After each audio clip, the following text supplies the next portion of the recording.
Dans ma vidéo résumant le livre Père riche, Père pauvre de Robert Kiyosaki, je vous avais décrit que pour devenir riche, il fallait minimiser ses dépenses, limiter les passifs et se concentrer sur les actifs. Dans cette vidéo, je vais vous présenter le cadran de cash flow qui représente les 4 possibilités de générer un revenu. En haut à gauche, vous avez les employés qui sont représentés.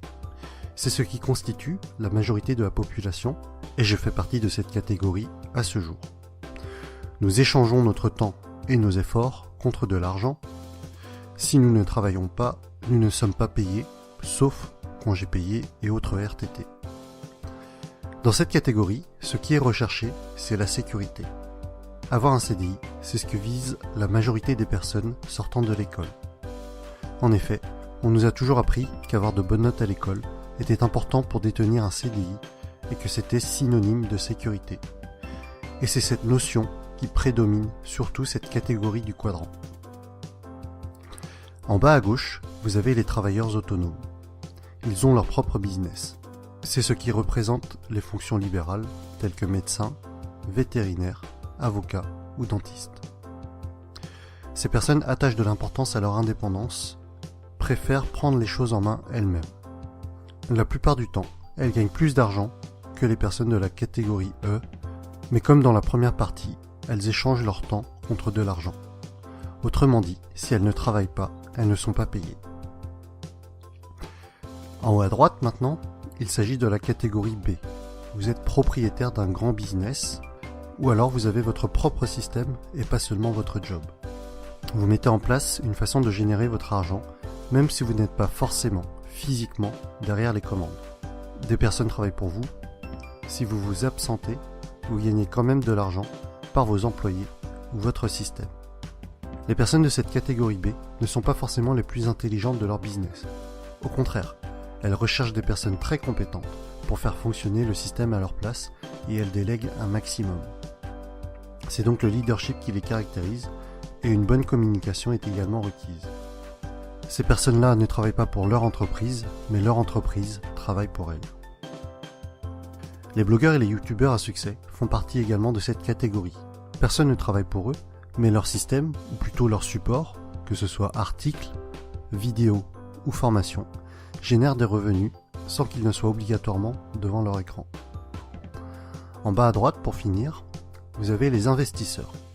Les investisseurs trouvent des solutions pour faire travailler l'argent à leur place. Ils ne travaillent pas à proprement parler.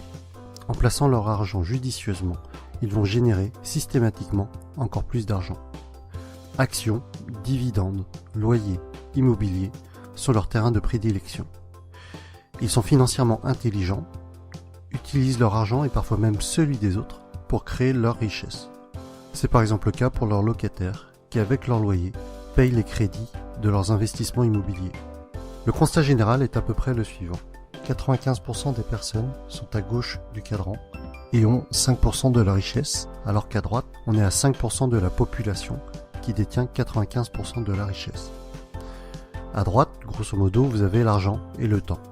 Vous accédez à la liberté financière au bout d'un certain temps. Si on refait une petite analyse de ma vidéo précédente, dans laquelle je vous annonçais mon défi de quitter mon emploi actuel, cela correspond en fait à quitter la partie en haut à gauche du cadran pour basculer petit à petit dans la partie droite. Et c'est un peu dans cet esprit que Robert Kiyosaki a écrit ses livres. Si des personnes sont intéressées par l'indépendance financière, elles doivent devenir financièrement intelligentes et donc basculer progressivement des lettres ET, donc employés et travailleurs autonomes, à BI, donc propriétaires de business et investisseurs. Personnellement, mon but n'est pas d'être multimillionnaire, mais c'est la liberté au niveau de la gestion de mon temps qui m'intéresse pour vivre au rythme que je souhaite, profiter des personnes que j'aime. Et vous, où en êtes-vous personnellement? Avez-vous vraiment foi en la pseudo-sécurité de la partie E? Êtes-vous prêt à travailler jusqu'à 65 ans pour éventuellement profiter de votre retraite? De mon côté, mon choix est fait.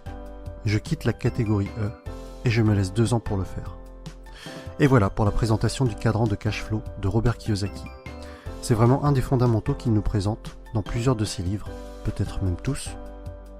En tout cas, vous avez en dessous, dans la description, les liens des livres que je possède dans lesquels le cadran est mentionné et expliqué. Ce cadran me servira dans ma prochaine vidéo lorsque je vous parlerai de ce que Robert Kiyosaki présente comme étant l'entreprise du 21e siècle, qui pour moi sera une des approches qui me permettra d'atteindre la liberté financière, quitter la rat race et accomplir mon défi. Comme d'habitude, commentez, likez, partagez, abonnez-vous. À bientôt pour la suite des aventures.